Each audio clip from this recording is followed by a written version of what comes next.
Good afternoon.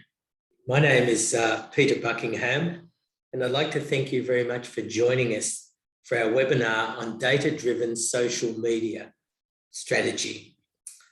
I am the Managing Director of Spectrum Analysis based in Melbourne, and we will shortly introduce our speakers, Alastair Lee of alumni Consultancy and Sue Ellson of 120 Ways Publishing. But before we start, I wanted to share a few points. We will have a chat box running during the session, managed by Dorianne Lyons, our Business Development Manager. I'm just going to bring up my slide.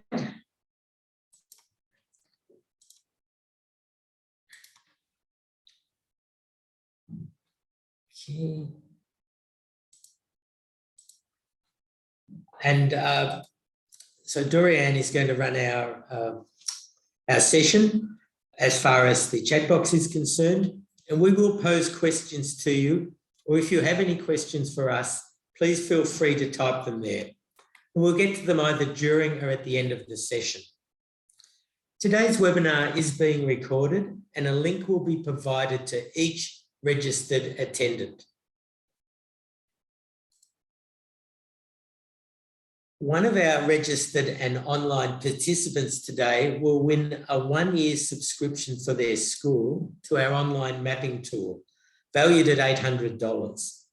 The winner will be announced at the end of the webinar, so please stay online to be in the running.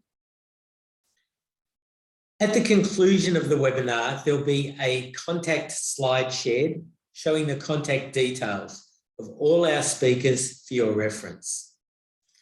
Now, to give you some background, Spectrum Analysis has a long-standing relationship with alumni Consultancy and 120 Ways Publishing in the context of education.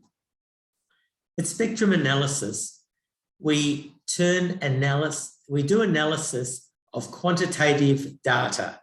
We're not about qualitative data, it's very much hard numbers, meaning that what we can count and measure we can turn into a report or into a visual tool which can support the future decisions of your planning for your school, college, or university. For example, imagine if at the click of a button you could see where your alumni live, what professions they have followed, are they a donor, do they have any family ties to the school or uni, do they attend your face-to-face events, or are they staying connected, and so on. At Spectrum Analysis, we know that having facts and data as the foundation for your program is essential to our success and your success. I'd like to now introduce our first speaker, Alastair Lee. Alastair is the founder and director of alumni Consultancy.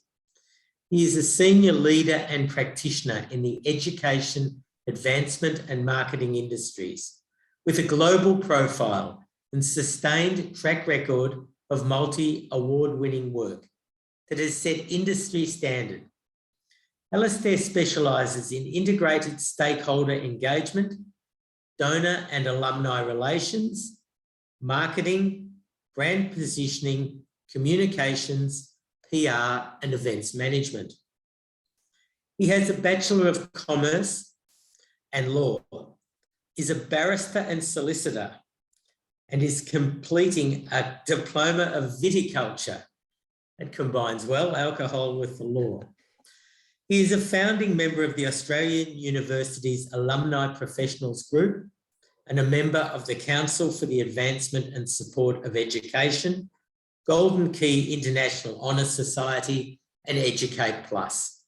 I'd like to now hand over to Alastair Lee. Thank you, Peter. I'll just share my screen with everybody.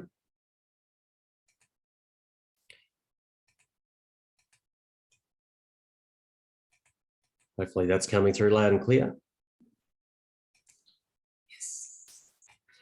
Yes. Well, look, thank you everyone for tuning in, or for those who will download the recording a little bit later on. It's wonderful to have you online and for taking the time to be a part of this webinar today. I'll get stuck straight into it. You've heard my my background. So I'm no longer a lawyer, I'd like to point out. So I saw the light and got out of that many years ago, but very much been in working in advancement now for the last 22 years. So it's been a long ride and still plenty to go. But what I would like to do first is to start off with some social media statistics that, as I suppose, social media users, as managers at your particular school, your university, your college, it's important for you to know, I think, and to also provide that real context about what I'm going to talk about a little bit later on in my particular segment of the presentation. So in terms of some of those key stats that you should know, nearly 60% of the world's population uses social media in some way, shape or form. I can remember before social media was even around, working in education, and the conversations when it first got introduced, should we even be part of this? Should we be using this? It's funny how the conversation has come full circus. Now it's actually getting down to the individual platforms and whether we should be using that platform for that particular job. So it's amazing how the industry has changed over the last 20 or so years that the social media has been around. As we know, or many of you should know, that Facebook is one of the most popular platforms out there of all of them, and followed by YouTube, WhatsApp and Instagram. A bit of one that's coming up the top of the pops at the moment is TikTok, which is, I think, 7th most popular platform with over 1 billion users worldwide. There could be some opportunities there. I think we'll talk a little bit about that as we go along today in terms of TikTok. And I'm not sure whether there's many schools, universities using that to great effect at the moment, or as part of your ongoing approach to social media. Love to hear your experiences too as we go along today. 54% of social users research products, brands and services on social media. So your alumni, your donors, your prospective parents, prospective students for your organisations use social media as a very important and valuable tool to research your organisation, and that's why it's so important that we get it right, and that we base it on real data too in the way we go about things, as Peter alluded to there before. 75% of users are more likely to follow a brand's social media page if it has video content. We know that live streaming and videos and things are really a really big key to getting that real top line engagement happening in terms of your social media platforms. We know also from the research shows that 63% of customers expect organisations to offer customer service. It's more than just about communications and engaging. It's very much a customer service platform nowadays. It's the way the public view it out there. And it's important too to always remember that in terms of your approaches, I think, in terms of social media. Facebook said most popular with millennials and older. So those are your prospective parents, prospective students, particularly in the university sector. Generation Z then prefer a bit more quick tempo, quick I suppose engagement through Instagram and TikTok and YouTube and things like that. 71% of customers have that have a positive experience with a brand are more likely to recommend that brand on social media to their friends and their family. Word of mouth, as we know, is king or queen when it comes to marketing and communications, particularly in education. So that's why it's important to get your social media right and to nail it. 49% of your customers are going to rely on influencer recommendations, whether it's grandparents, other students, staff, etc., to recommend your organisation, to recommend your school, your college to others to potentially look at for enrolments or to donate money, etc. A couple of red flags just in the stats that I just want to bring to your attention too, that 51% of customers unfollow a brand if the content is irrelevant. We'll talk a little bit about that shortly as well. And also will unfollow you if they see too many ads or it gets too salesy and too promotional. So it's important to get the balance right in terms of how you go about your social media. It's not just about advertising and promotions. It needs to be about real two-way engagement to have success, at least in my experience over many years. 39% of social media users expect organisations to reply to their posts as well within 60 minutes. Now, education goes up to nearly a day. We're one of the worst industries of them all in terms of this customer service element and using social media to do that. So just keep that in mind. And when you're getting questions or you're getting statements, questions, comments, whatever it is through your social media, to make sure you're responding to those in pretty quick time, because it does impact upon your brand, as we'll find out shortly. I was brought up, I was lucky, I knew both my grandfathers growing up, and And one of my grandfathers used to have the saying, "You don't go using a spoon to slice up an apple." And at the time, as a little kid, I was like, "I've got no idea what you're talking about there, Grandpa." But it's amazing how as you get a little bit older, you see the real wisdom in some of these old sayings. And social media, I think, applies to this saying so very, very well, in that social media platforms, each of them has a very distinct audience, as used for a very distinct way by people. And are you using the right platforms? It's the way you're going about your engagement with your social media. Now, I'm not going to go through all these now because it's a seminar in itself, but there's some of the major platforms that are used in education, and there are some of the main ways people expect things they expect to see from your social media posts. There's some of the areas and how they're meant to be used, how they expect them to be used by your organisation. It's important to be right across these before worrying about posting and planning out your approach to social media. You need to be making sure you're using the right tool for the right job and at the right time, ultimately. One of the things I get asked about most of all is when are the best times to post, and and how often should you post? Now, in terms of posting, every single, I suppose, industry is different, and education is no exception. There's key times. The research right around the world shows, and it's been going on for many, many years, this research shows there are some key times that you should be looking to do your posting in terms of the various social media platforms, and every platform is different, which makes it even a little bit more complex, if you like.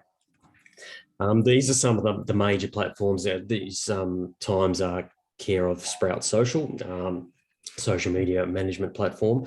But these are some of the key times across some of the key platforms that are used in education that you should be aware of to get the most bang for your buck, if you like. Now, there's going to be exceptions to this, and I would love to hear those in the comments. Some of these times, if you're posting outside and you're getting really good leverage in things, I would love to hear, and I'm sure Sue would as well, our next speaker.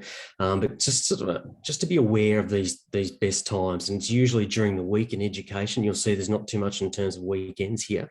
I see a lot of schools, I see a lot of universities post on weekends, and these statistics, this research would sort of say it may be not necessarily the best time to post or the optimal time to post.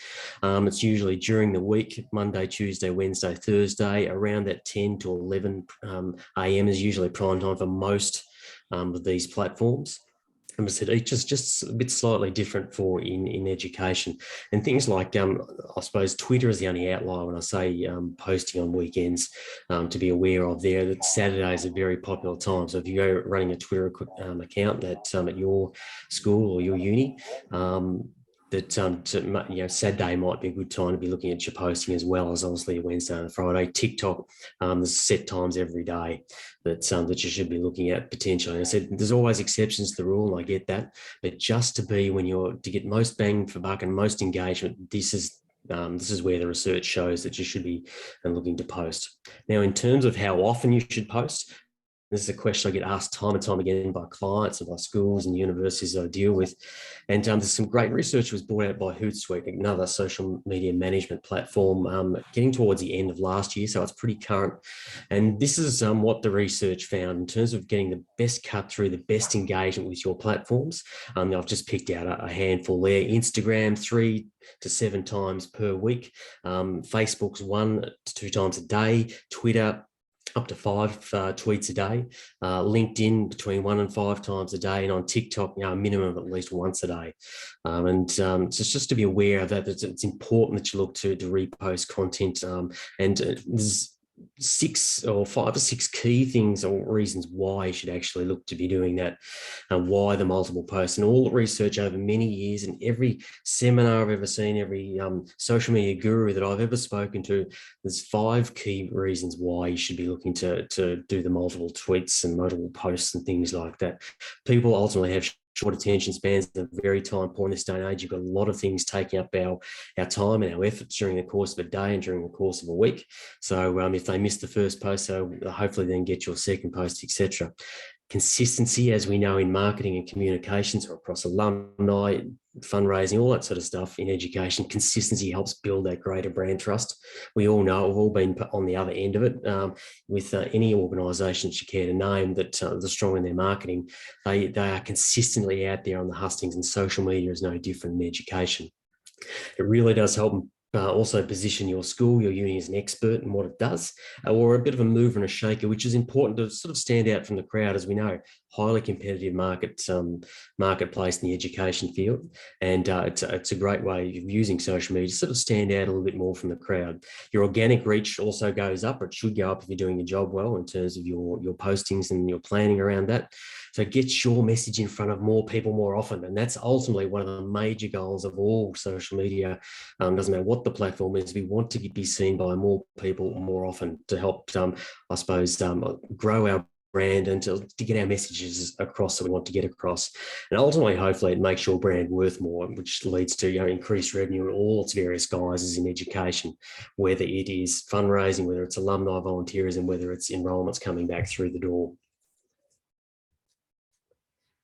So once you've done your research, you're aware of the industry scanning and all that sort of stuff, it's very, very important then that you look to have a social media content plan and to build a very robust plan, if you like, around that and around this pretty vital marketing arm, if you like.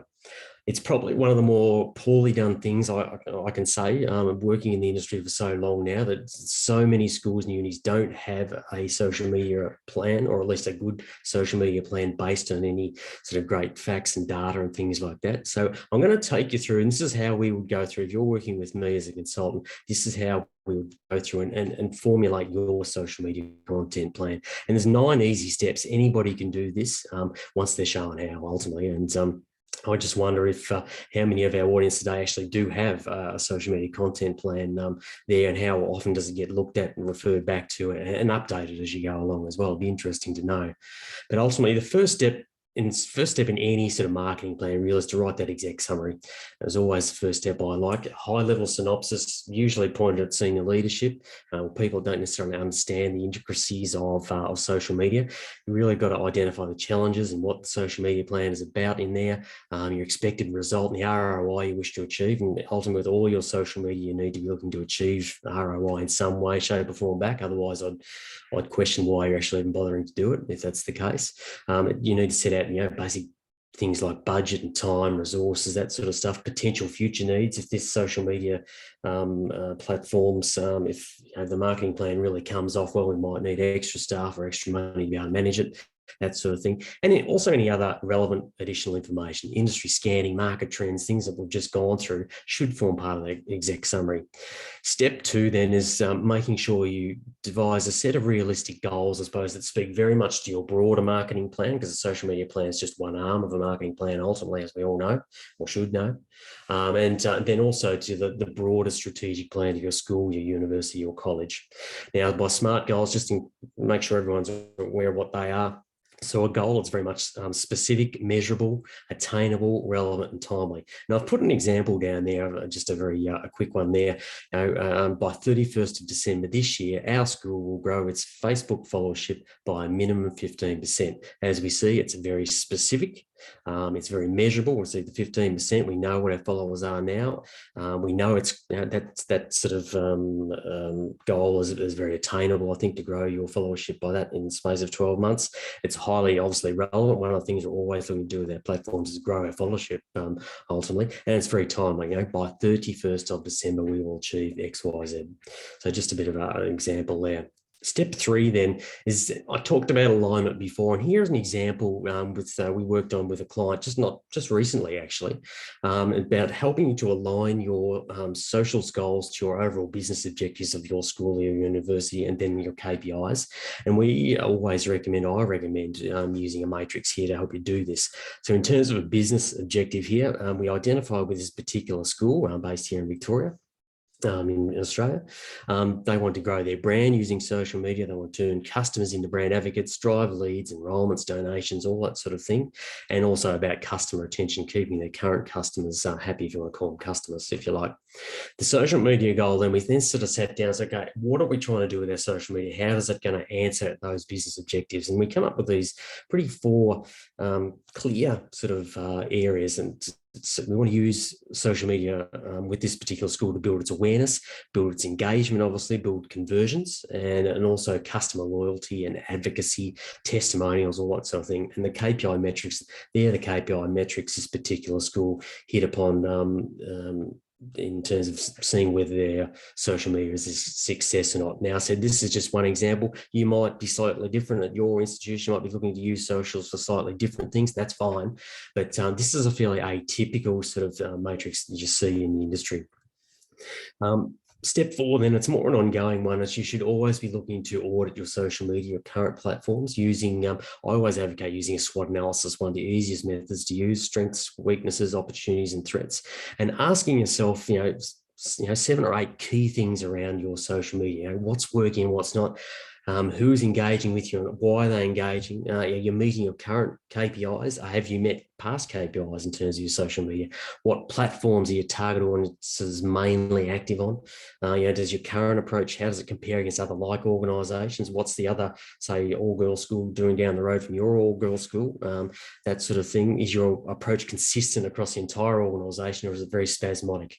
Do you have a social media and marketing style guide, and is that applied consistently, or is it just applied well every now and again, and otherwise it's a bit haphazard, because ultimately these things can damage your brand? They're the sort of things you look at in terms of social media audit. If you're not sure how to go about that, again, I can help you with all of that sort of stuff, and Sue and things, we can help you do those type of things. This is because there's a very set sort of regime that you use in terms of social media audits to get the most out of the experience.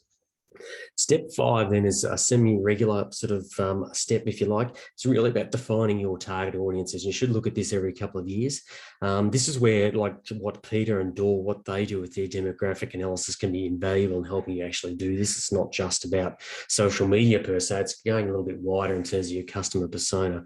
And I won't go into how to actually do that today, because it's probably another seminar within itself as well. But it's about really nutting out, what does your customer look like on social media? Where do they hang out? What's their demographics? All that sort of stuff, because then ultimately you can start, I suppose, pitching your social media posts to those particular demographics, and maybe those that don't fall inside your key demographics, you don't quite, you don't spend as much time on, or if any at all. And ultimately then you use that customer persona, then you should use it in terms of step 6 to actually map out your customer persona and what platforms you're going to throw towards that persona. Also, and this is again from the same school that we worked with recently here. They had 5. They identified 5 key audiences they wanted to contact in terms of their social media and their marketing more generally: alumni and donors, current parents of the community, current students, staff and future students and parents. And these are how they wanted to slice up the apple, so to speak. And these are the tools they wanted to use to get best bang for buck and engage with these particular audiences. Said there's 2 new ones they're looking to do. Twitter and TikTok introduced those, are already doing the other 4 also there. But again, this is a reasonably atypical matrix that I see with most education institutions. Yours can be different to that, and that's fine as well. But ultimately, just be aware that you're matching the right platform to the right audience that you're looking to hit. It's the best piece of advice I can give you. Step 7 then is you look at creating an editorial theme calendar and a content calendar. Editorial theme calendar is taking a look over the course of 12 months and what are the main annual themes, if you like, in terms of your social media, your marketing that you're looking to integrate over the course of a year. So it might be, for instance, in February, it's all about your alumni awards, and we'll have a lot of posts around that. It might be March and April, it's all about a giving week that your institution might be having. So it's a lot of posting around that. Then June, July, August might be around enrolment marketing and things like that, and so on, with your editorial theme calendar. So it's a very high level look over the course of a year and planning that out. Content calendar then falls out of that. So that's where you start looking at your specific posts, your daily, weekly post planner, if you like. Again, I see so many organisations that don't do this, or don't do it very well, or don't do it consistently. It's the best way to sort of, I suppose, focus your efforts down to the things that are important, focusing on your audience and what they're expecting to see from your socials.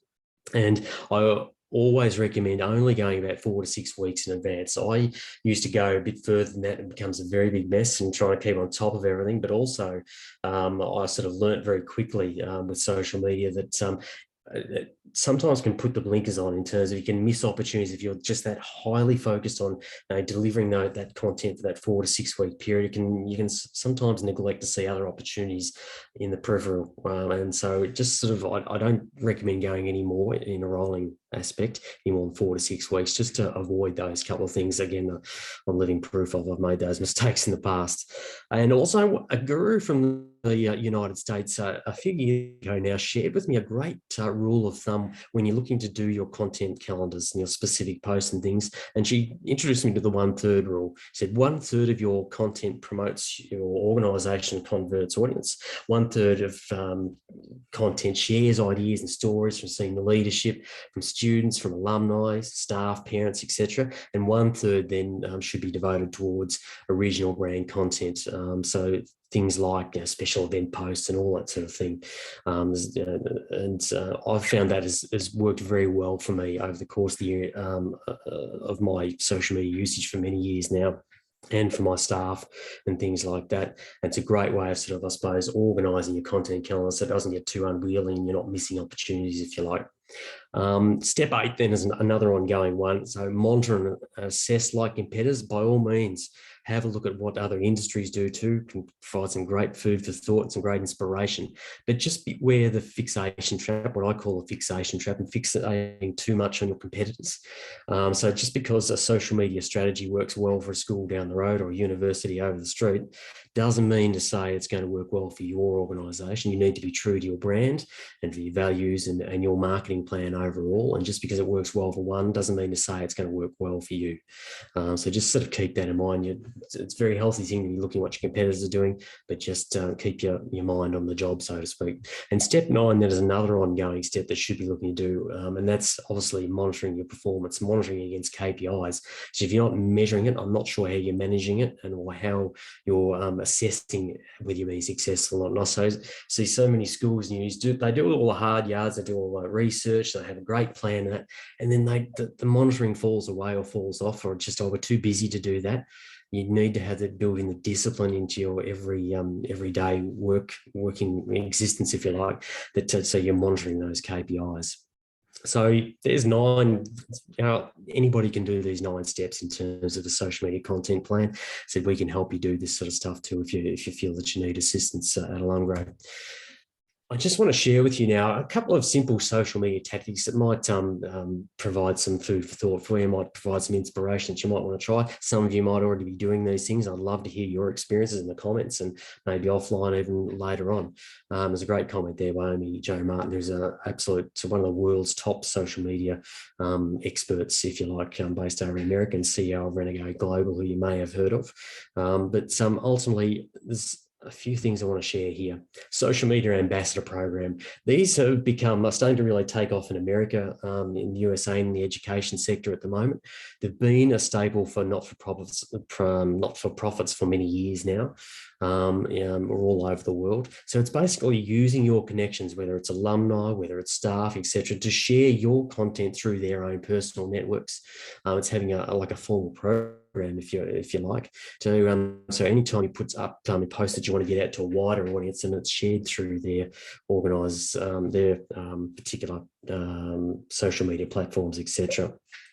It's important when doing these ambassador programs to make sure you vet your ambassadors very carefully, because you don't want to be aligning yourself with maybe some controversial stuff they're putting out through their own platforms and things.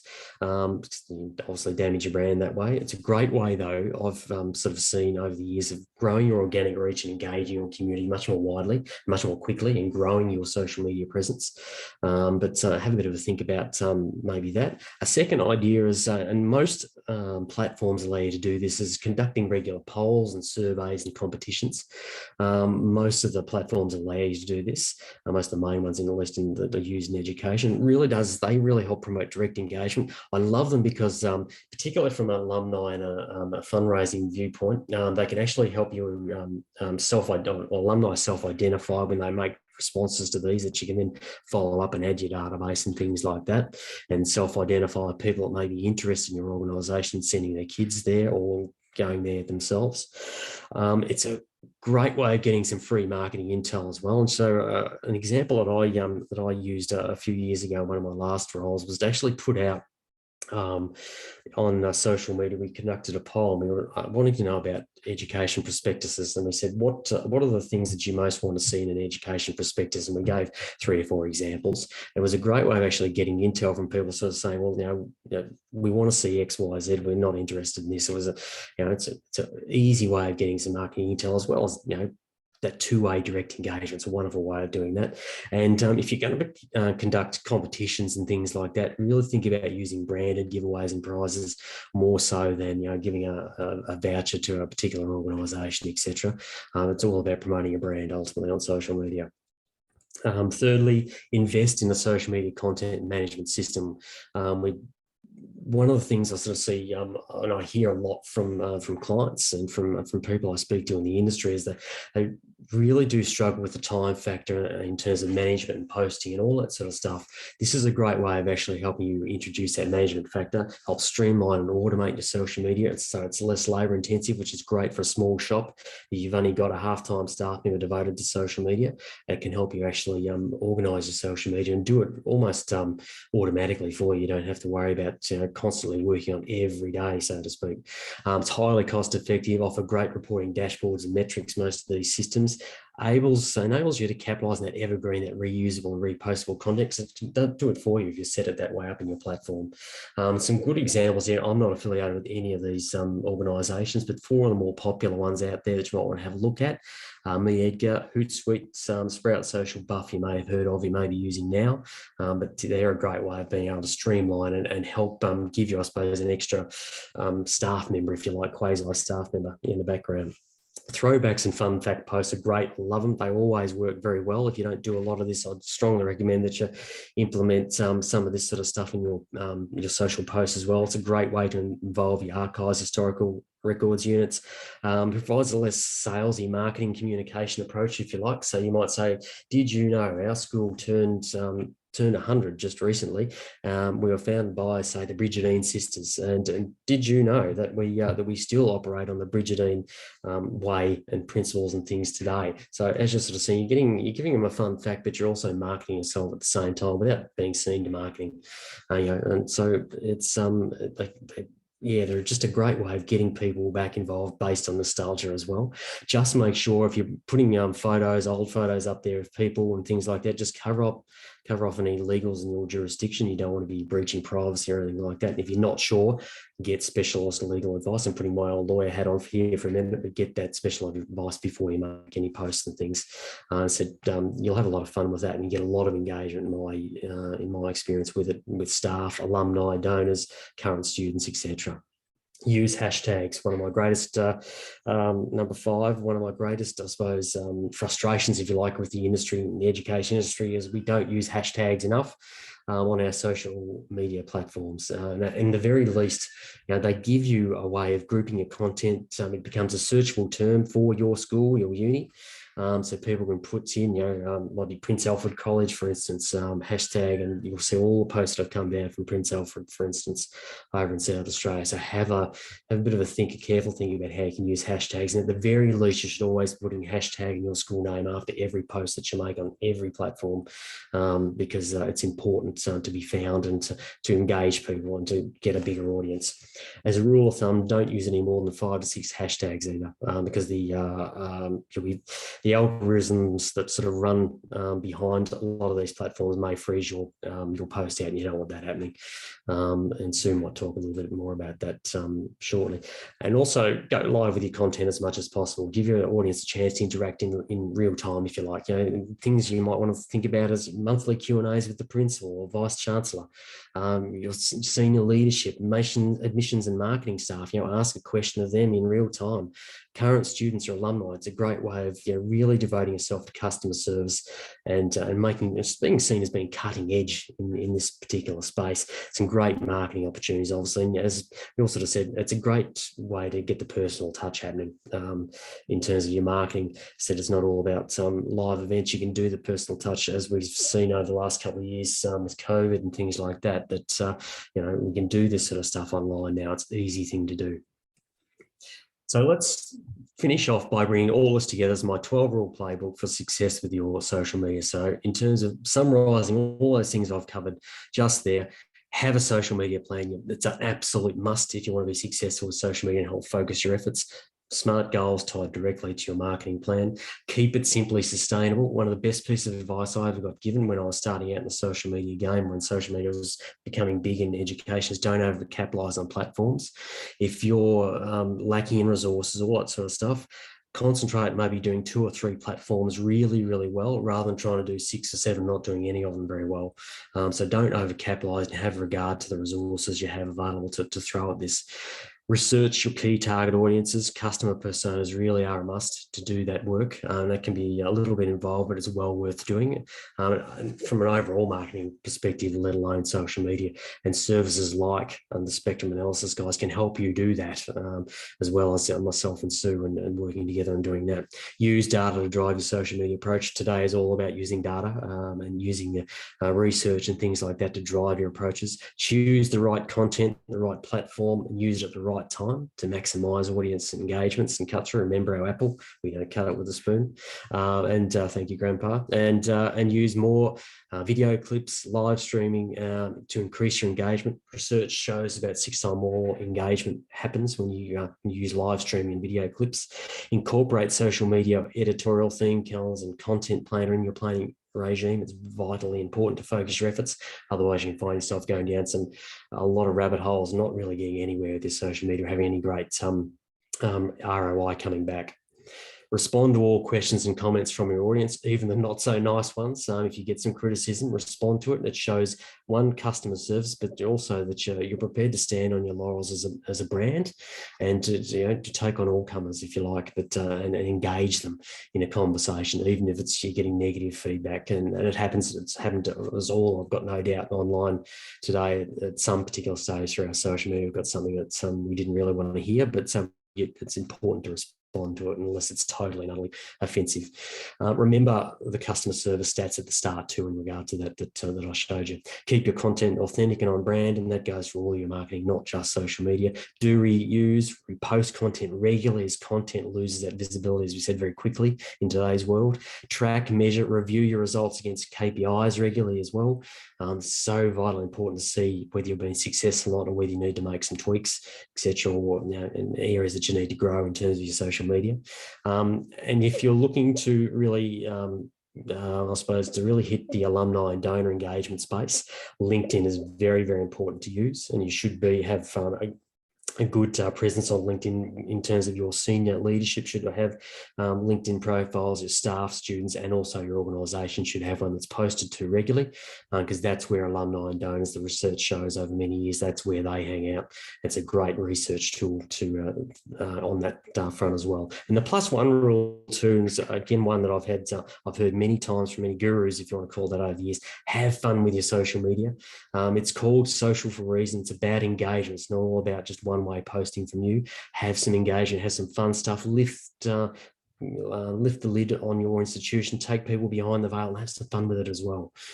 Just make sure you keep it on brand, and you'll set yourself up with so much success if you do that. And I just want to leave you now with a book, a blog, and a podcast to check out. Renegades Write the Rules, recently released a book by Amy Jo Martin, absolute #1, I think, social guru in the world. Get your hands on that if you can. There's so many things that are transferable that she talks about in the education sector. The Social Pros podcast is a great podcast by Jay Bayer and the Convince and Convert team. They cover more than just education. They cover social media from a much wider aspect across all industries. Some great interviews on there, some great things and topics that they cover. And also in terms of a blog on socialmediatoday.com, you can sign up to their blog. It's almost like a newspaper, online newspaper, if you like. They have all sorts of great articles and things like that, and latest stats, latest research, which is important for you to be across. They're my contact details. If you need help with your social media and things like that, or more widely, that's how you can get in contact with me. But other than that, that brings me to the end of my segment. So thank you for listening.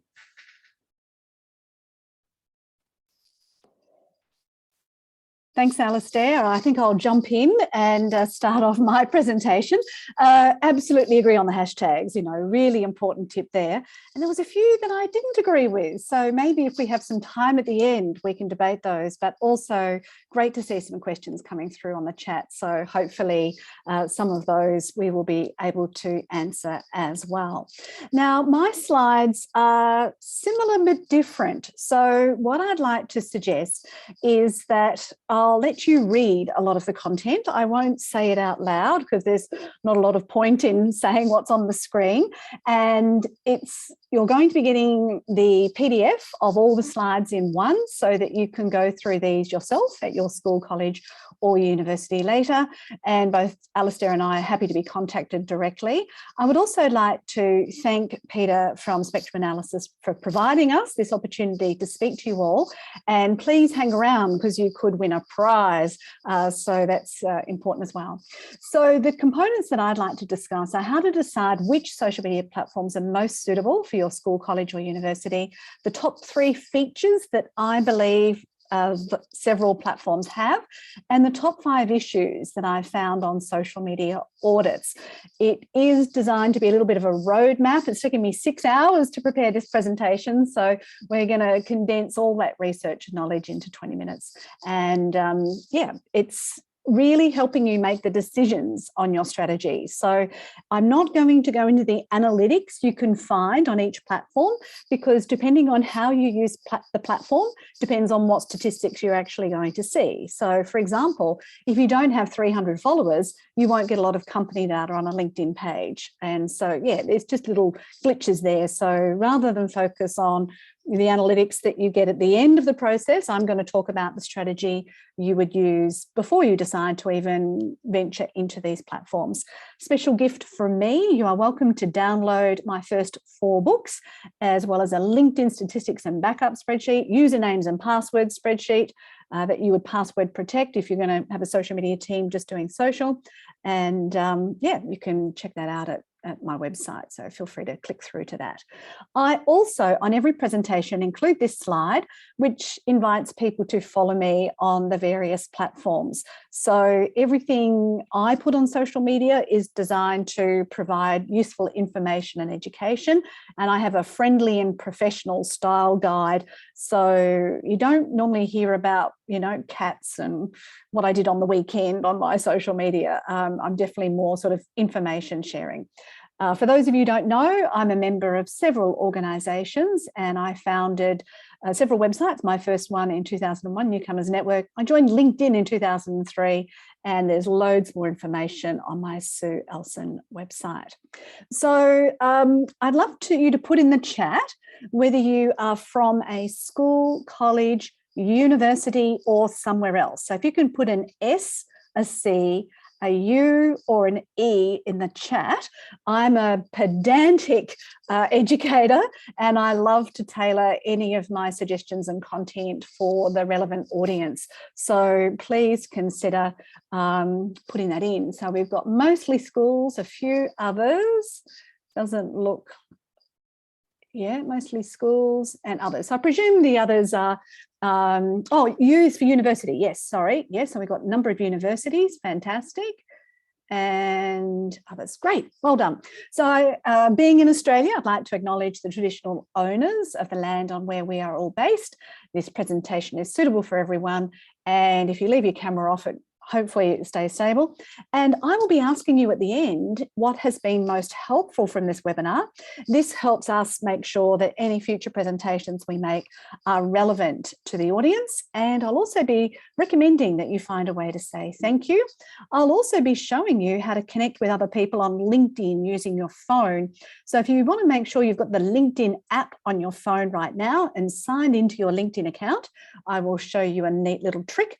And if you don't have the time to do that now, it's still in the slides with all the screenshots. So data analytics, every platform has its own. And the social media management tools that Alastair was talking about, I know they have a monthly fee, but they can provide you with additional analytics that you can't get from the platforms themselves. So that can be very helpful to you. You also need to verify, because I had a client who put an ad on Facebook, for example, and he was told it went to 1,000 people and it was super fabulous. And he was a business coach in Melbourne, and he found out that his ad was seen by 12-year-olds in Russia because they were the only people who contacted him as a result of his advertising campaign. So sometimes the data that you receive versus what actually happened are two different things. So please make sure you can verify any of your social media activity that it is generating the results. Are people going to your enrolments page? Are people engaging with alumni events? You need to be able to check that. And statistics can lie. We all know that saying. Lies, lies and statistics, or statistics and lies, something like that. I'm sure Peter knows that one. And a lot of people are lurkers. They may see your content, but not actually engage with it. So you might think you're doing a fabulous job, but nobody's seeing it. Why do I bother? But the reality is they could be seeing it and you just don't know. Also remember, you're always on show. And one of the things that I found a lot of the time is people are not joining the dots for Google. So what happens is that they don't actually see what's happened where. So just keep that in mind. Now, throughout this presentation, I've got little links. This link goes to a document that is basically a social media strategy course that I run for the Centre for Adult Education. So it's got a lot of social media tips, links, and resources in it, and you'll see more as we go through. So here are my criteria decisions on whether you should consider using a particular social media platform. Does it have a huge database that you can actually reach? Can it access the audience you're trying to reach? Can it build the lifetime value of your school, college, or university, as well as keep everybody knowing what's happening at your school, college, or university? Will it help you be found? What type of spend will you have, both in time, which is much more expensive than we realise, as well as dollars? And does it provide a return on investment? Is it measurable? Is it scalable? Are there risks associated with algorithm changes? And many of you will have experienced huge challenges with Facebook when overnight they can change the algorithm and everything that was working yesterday no longer works today. So yeah, it might be good, but what's the risk like? And also, can you maintain your effort over the longer term? So Alastair's point about keeping it simply sustainable is really important there as well. So where can you get some data on the actual social media platforms? So I've chosen one from We Are Social and Hootsuite, which has Australian data.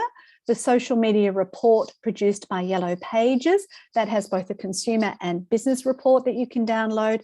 Unfortunately, they haven't done one since 2020. But they're there. Statista has incredible international data if you want to sort of broaden your reach. And then there's another website which just looks at the statistics of how many average monthly users these platforms are having. So although TikTok is in the news an awful lot, the actual number of people using TikTok on a regular basis still is nowhere near the percentage of people who are on Facebook or Instagram or anything like that. So what do I recommend? Based on my experience, I would say every school, college or university, absolutely without a doubt, should be on LinkedIn, Facebook, have a Google business profile and have a YouTube channel. They are, in my view, the essential ones. And secondary, Twitter and Instagram. And some people say, oh, but Instagram's way more popular than Facebook. But there's a lot of history associated with Facebook. And it still is, there's more people still on daily use on Facebook than on Instagram. And I'm going to suggest that TikTok is a baby later. And some people are saying, but we're early adopters at our school and we want to do it. Well, you've got to decide whether that's going to, again, as Alastair says, meet the business case for your school, college or university. So, and it's a different platform. I go to between 1 and 4 events per week. And one of them I went to recently was hosted by Australia Post, and they had a lot of data and a representative from TikTok there.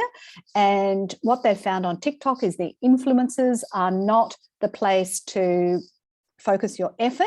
Your effort should be concentrating on being great content creators. That's what goes viral, and that is what can really help. There is a really cool video, and if we had time, I would absolutely watch this video with you. Jimmy Reese is a Melbourne comedian and a television presenter, and it is a really good snapshot of social media users. So you might want to watch that as well. So the top 3 features, I'm going to quickly scroll through these. LinkedIn, absolutely amazing for calculating and reaching your alumni. You do need to make sure you have a school profile. Some institutions only have a company profile. This link has changed. If you want to upgrade from a company to a school profile, you need to fill in the details there. I also recommend all year 11 students in Australia or year 12 in New Zealand. It's the second last year of secondary school. And the first year students at university must all update their LinkedIn profiles and mention that they've started studying there and connect with their fellow students whilst they're still in that institution, because ultimately no job, career, work, enterprise is ever going to keep you employed or earning an income. It is your network. So the sooner that people build their network, the sooner they have security for life. And you can also obviously attract aligned work or jobs, publish content. I would love to see more young people publishing content on LinkedIn because it can also be found in search results. This link here links to a lot of articles I've written about LinkedIn for schools. It's a huge resource. I've got schools in New York, Texas, all quoting the content that is linked on that page. So feel free to check that out. Facebook, top 3. There's a long history, useful for sharing different types of content. The Meta Business Suite allows you to schedule content to both Facebook and Instagram. Facebook groups have amazing features. And often when you Google the name of an institution, what you will see on the right-hand side of Google is a list of the Facebook, the Instagram, those little icons will be there. This article is about, should you pay for social media ads? There is a lot of stuff you should do before you spend money on Facebook. So please check that one out. Google Business. Now, this is the darling of the social media suites. I don't know whether you can really even call it social media, but if you've got admin rights, you can respond to reviews. A huge number of schools do not respond to reviews and it makes them look bad. So I definitely encourage you to do that. You can keep your presence up to date. You can provide information. You can have a free one-page website, sharing your posts that where you've updated your website and then you've actually shared it on your Google business profile. It lets the Google robot know that you've posted it, and it also helps you be found in local search results. The number of educational institutions who have a poor, absent, or badly completed Google business profile is astronomical here in Australia. And I think it's just one of the most underutilized resources that you can consider. So please check that article out if you'd like some instructions. YouTube. Now, YouTube is owned by Google. So if you title your videos well and publish one video per month, those videos will appear in search results if somebody's looking for your school, college, or university. You can also edit the subtitles on your videos and then upload those captions when you are sharing videos on other platforms. And I think that all of us should be making sure that all of our content is accessible to people of all abilities. It's called universal design. So that's a great thing. Put your video on YouTube first, then share it on the other platforms, because that way you've got a full back catalogue of everything you've ever published and it's accessible 24/7 forever.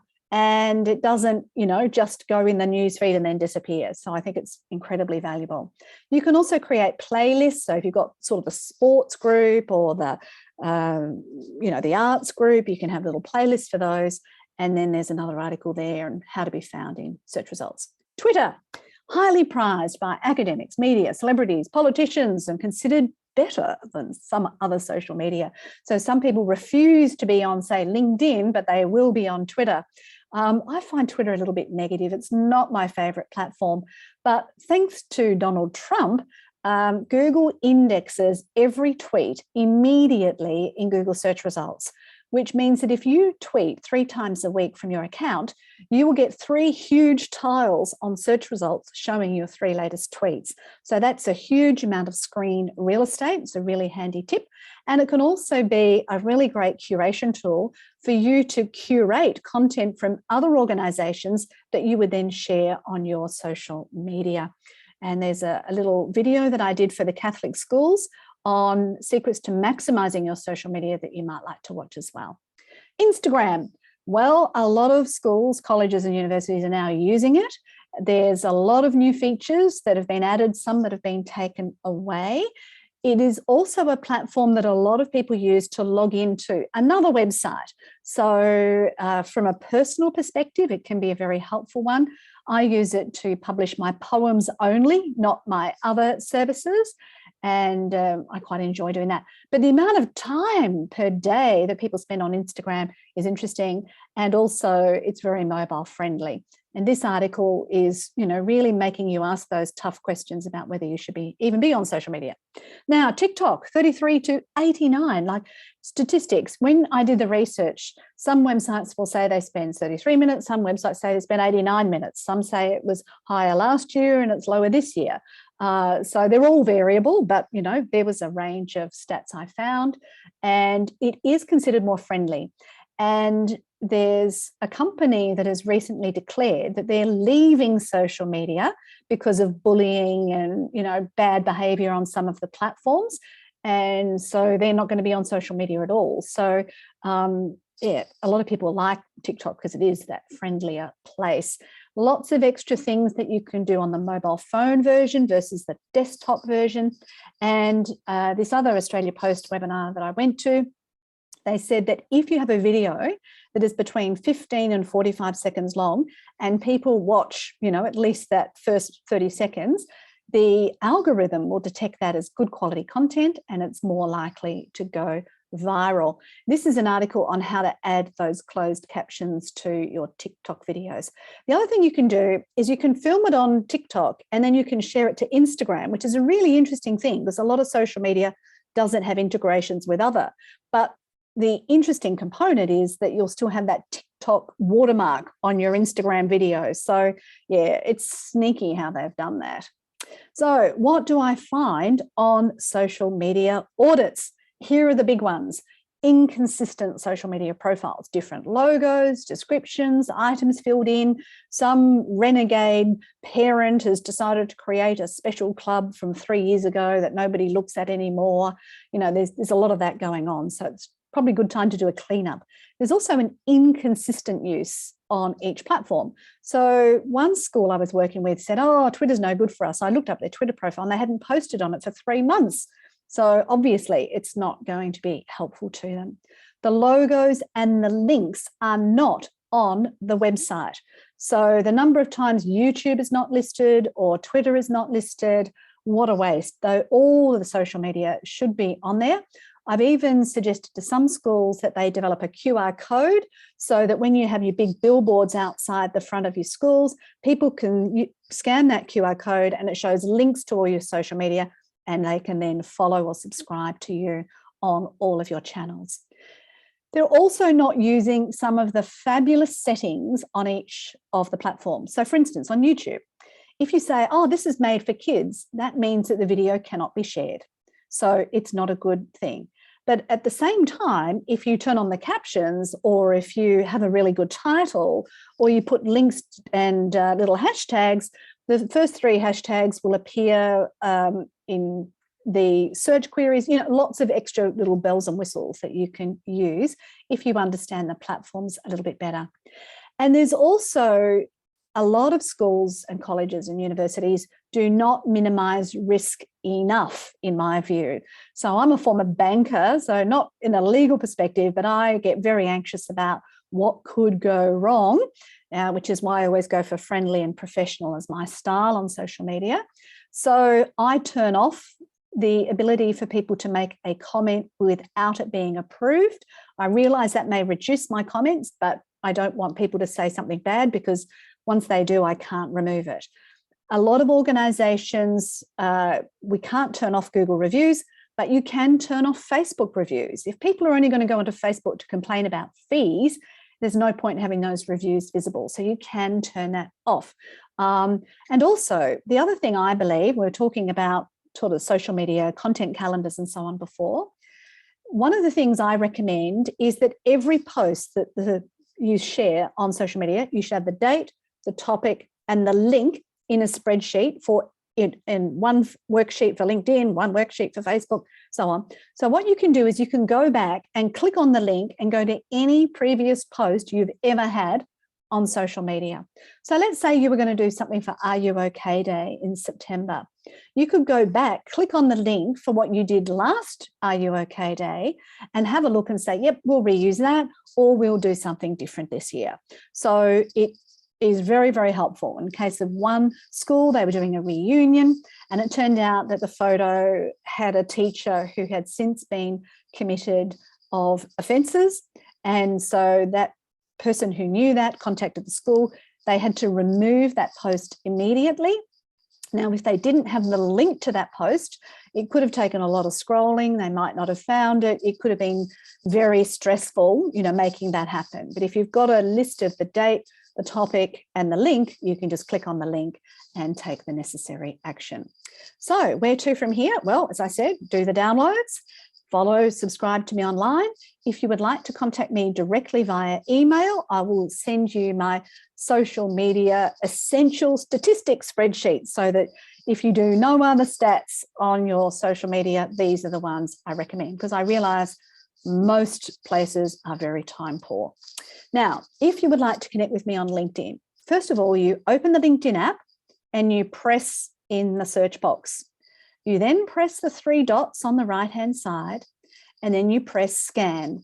And if you haven't done this before, you will need to turn on camera access. So you choose enable camera access and you go to the settings on your phone. And then what you will do is you will turn on camera for, and this is an iPhone, but it would be very similar on an Android. So you've just got to give the LinkedIn app access to your camera. Once you've done that, you would scan my code. So if you're all ready to go now, you can scan my code. What you will see when my profile appears is there's a big blue follow button. Do not press it. What I want you to do is press the 3 dots, and then you can choose personalize invite. So some of you may have found that lots of people you try and connect with have a follow button now. But if you still want to connect, you just press the 3 dots instead, or the more button if you're on the desktop version. And you can either just connect or personalize the invite. And I think it's a good idea to personalize the invite. So I've just, put in some red text here. Nice to meet you at the, you can say, the data-driven social media strategy workshop, and then you can send off the invitation.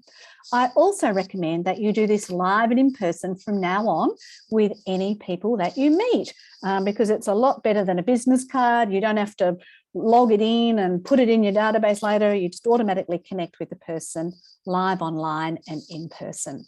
So love to hear what's been most helpful. We'll definitely answer your questions.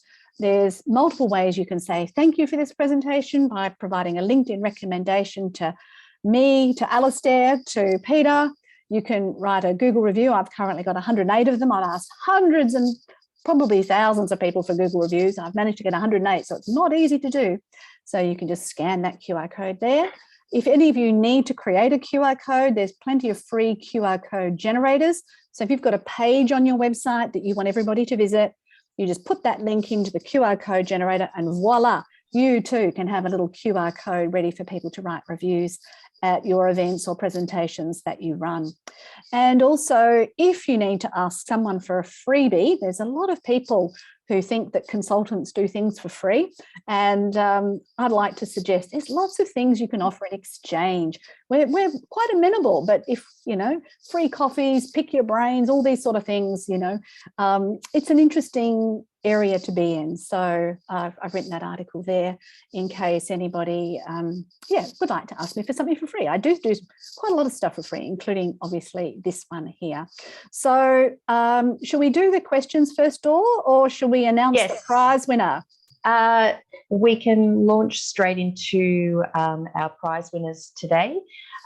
So I would like to congratulate Adrienne and Katie for being our prize winners today, and they will each win for their schools a 12-month subscription to the Spectrum Analysis online geomapping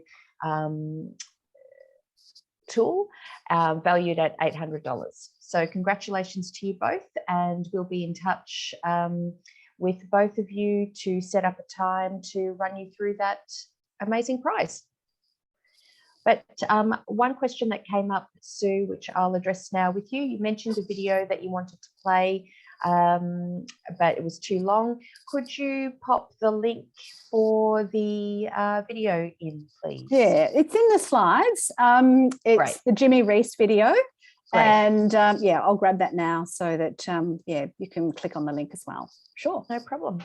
And are there any other questions at the moment that haven't been answered during our discussions today? Okay, we have a question here. Out of interest, do you have a statistical background of percentage of age range using TikTok? Wouldn't want to use a spoon TikTok to slice up our apple, engage our grandparents. Alastair or Sue? Yes, there are some statistics. And if you go to those reports that I mentioned in the slides, you will definitely see it. So that February 22 report from, let me just go back to the slide. It was the top one on the list. Sure. So well, that's that will the one be, that goes through it. Yeah. Yep. And that will be, just to remind everyone, the PDF of everyone's presentation today will be shared along with the link to the recording. I'm a bit mindful of the time that we're at. We've gone a little bit over time today, so I might just do a couple of closing remarks. And that is, thank you everyone for joining us today. It's been a pleasure to host this webinar for you along with Sue and Alastair. And a reminder, if anyone is joining the Educate Plus conference in Adelaide later this month, Alastair will be there with Alum Grow at stand 40. I'm sure he'd love to have a chat, as will Peter Buckingham and myself at stand 32. And that's all for now. Thank you so much, and we will see you soon. Bye. Dor, I was just going to say there was a question about reviews and whether you should delete them. So I'll quickly put an answer to that. You can't delete Google reviews. You can contact Google and ask for them to be removed, but usually unless there's swearing in them, they won't do it. And in theory, every review is looked at. So I've written some glowing reviews and they were too good, so Google doesn't publish them. So that's even more annoying. So it is important that you do respond to reviews and as best you can. Now, I have a policy in every case. If somebody has been offended, no matter what it is, whether I was wrong or right, I'll apologise. So we're sorry that's been your experience, and then go into an explanation. Sometimes you'll get reviews from somebody who you have no record of, any association. Sorry, we don't have any record of you attending the school or being part of the school, but please contact our office and we'd be happy to address any concerns directly. So you could have some standard responses. Remember that if you edit any of your responses, it will show that date. So if you did make some sort of response 3 years ago and now you edit it, it's going to say you made the response today, which looks a bit bad that you took 3 years to respond. So I would suggest if you've got some old comments that you're not so happy about, then just leave them there. And from now on, mention a response. And if it really triggers you and upsets you, wait 24 hours before you type your response, because that's, it's amazing how good, Alastair's grandparents, probably his grandmother would have said, have a cup of tea, darling, with a spoonful of sugar. That's what my grandmother told me. And wait till you've had that before you respond, because, that's a bad thing. Now, as I said before, you can turn off Facebook reviews. So if you've just got trash in there, you can turn them off. But unfortunately, trying to delete them on Google is practically not possible. So that's even more reason to have more good reviews. Yeah. Thank you so much, Sue. And if anybody wants to unmute and ask any other questions or listen to a debate, I'm happy to stay for that as well. But if you have to go, really understand. Thank you for the feedback that's coming through. That is really valuable. Thank you. And appreciated. Thank you so much. Alastair, do you have any closing remarks you'd like to make? Just thank you to everybody for tuning in, and hopefully we'll see a few of you at Educate Plus. Be good. Yeah, great. Okay, that's all for now, I think. Thanks, everyone. Bye. Bye.